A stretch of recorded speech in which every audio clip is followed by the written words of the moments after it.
Today's video is over slope, or what we call M. Now, I'm going to go ahead and run through the notes fairly quickly, so please feel free to pause the video at any time that you need to so that you can copy down the notes. Okay, so on Friday we talked about rate of change. Rate of change is a rate that describes how one quantity changes in relation to another. Constant rate of change is the rate of change between any two quantities is the same. So you have rate of change, and it can be constant or variable. And then you have a constant rate of change, which means it is consistently the same rate of change. Then you have slope M, and that's the ratio of the change in Y to the change in X. Okay? So slope is the same thing as rate of change. Now, important facts. What we need to do is we have to write down the rate of change, or the slope, as we call M, as a fraction and simplify. Okay? So if you have change in Y over change in X, which is the same as the rise over the run, is also the same as the change in the dependent variable over the change in the independent variable. Okay? Now you're going to learn about 4 different types of slopes. There's 4 different types of slopes here. The first one is positive. And if you have a positive slope, that means that M, or slope, which is the exact same thing, that number is going to be greater than 0. Why? Because all your positive numbers are larger than 0. And the way that I tell if it's a positive slope or a negative slope, I pretend like I'm walking across this graph from left to right. And if I'm walking across the graph from left to right, do I walk uphill on the line, or downhill? Well, I'm going to walk uphill. I'm going to walk uphill, which is positive.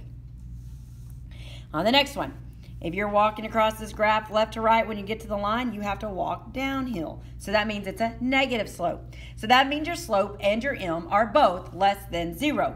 Because your negative numbers are less than 0, and it's a negative slope. Now if you're looking at 0 and undefined. Now a 0 slope is a flat line. M equals 0, slope equals 0. And the way I think about it is that you can get on the treadmill and you can walk on a 0 incline. That is flat ground. You can walk on flat ground. Okay? So if it is flat, a straight line, horizontal line, M and slope equals 0. Now, if it's a vertical line up and down, it's undefined. Okay, you cannot walk up it, you cannot walk down it, and you can't walk across it. It is undefined. All right, so M equals undefined and slope is undefined. So what we need to do now is we need to learn how to use the slope formula.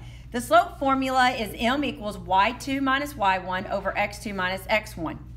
And it's very important to follow these steps when you're given ordered pairs. When you're given ordered pairs, you have to label the first coordinate x1, y1, and the second coordinate x2, y2. All right? And if they label x1, y1, that means it's your first coordinate, and x2, y2 means it's your second coordinate. So what you do after you label your ordered pairs, you must put in the formula, M equals y2 minus y1 over x2 minus x1, and simplify. All right? So let's see what it looks like when we do that. So the example I have here, it says, find the slope between the two ordered pairs, 3, 5, and 6, negative 1. So the first thing I'm going to do is I'm going to label them, x1, y1, x2, y2. Okay? Now I'm going to write down what each of them are. So I'm going to write down x1 is 3, y2 is 5, x2 is 6, y2 is negative 1. Now I'm going to write down my slope formula. M equals y2 minus y1 over x2 minus x1. And then I'm going to fill in exactly what I have. So I'm going to pull out the y2 and I'll plug in negative 1, minus pull out the y1 and plug in a 5. Okay, so right here you're going to pull out the x2 and plug in a 6, minus, don't ever forget that minus sign, you're going to pull out the x1 and plug in a 3. And you just simplify straight across. Negative 1 minus 5 is negative 6, and 6 minus 3 is 3, which then simplifies down to negative 2, or you can leave it negative 2 over 1. Okay? All right, your second example. 3 over 1 and, oh, sorry, not 3 over 1. 3, 1, and 3, 2. First thing you're going to do is you're going to label them. x1, y1, x2, y2. And you're going to copy everything down. x1 is 3, y1 is 1, x2 is 3, and y2 is 2. So right here, we're going to write our slope formula. M equals y2 minus y1 over x2 minus x1. Please don't forget, if you need to slow this video down to get your notes copied, please feel free to pause it at any time. Now we're going to fill in exactly what we have. So we're going to pull out the y2, fill in a 2, minus, pull out the y1, fill in a 1, pull out the x2, fill in a 3, and pull out the x1, fill in a 3. So then we have 1 over 0, which is undefined. Anytime you have a 0 in the denominator, it's undefined. If 0 is under the line, it is undefined. You cannot have a 0 in the denominator. Now on the flip side, if 0 is in the numerator, your slope's going to be 0. All right, last page. So now what you need to do is we need to figure out how to find the slope when you're given a graph. Step 1, find the 2 points on the graph, label them x1, x1, y1, and x2, y2.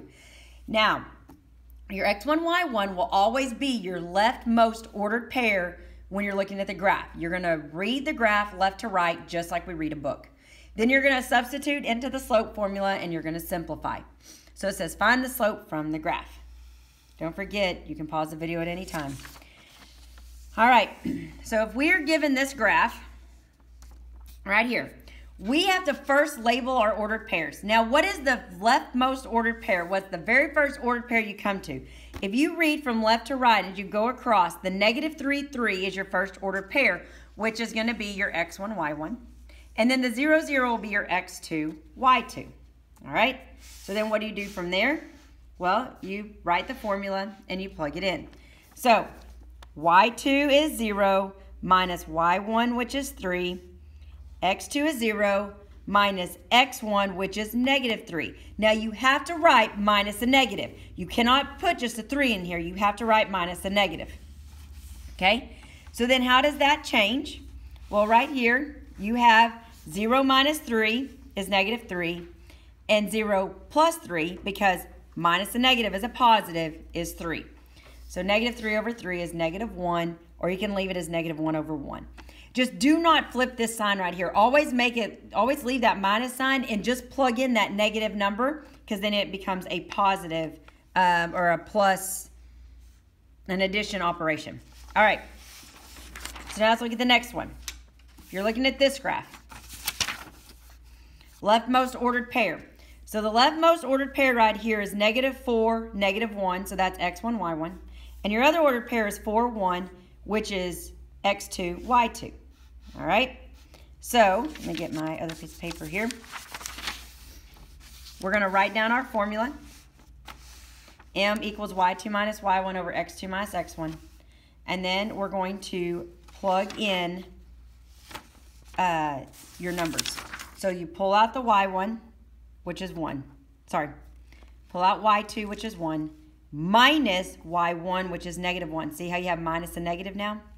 And then you have x2, which is 4, minus a -4, which is 4 minus -4. Now we're going to simplify it. Minus a negative is a positive, so you get 1 plus 1. And then you have 4 minus a -4, which is 4 plus 4. So 1 plus 1 is 2, 4 plus 4 is 8, and you simplify it down to 1/4. Thank you.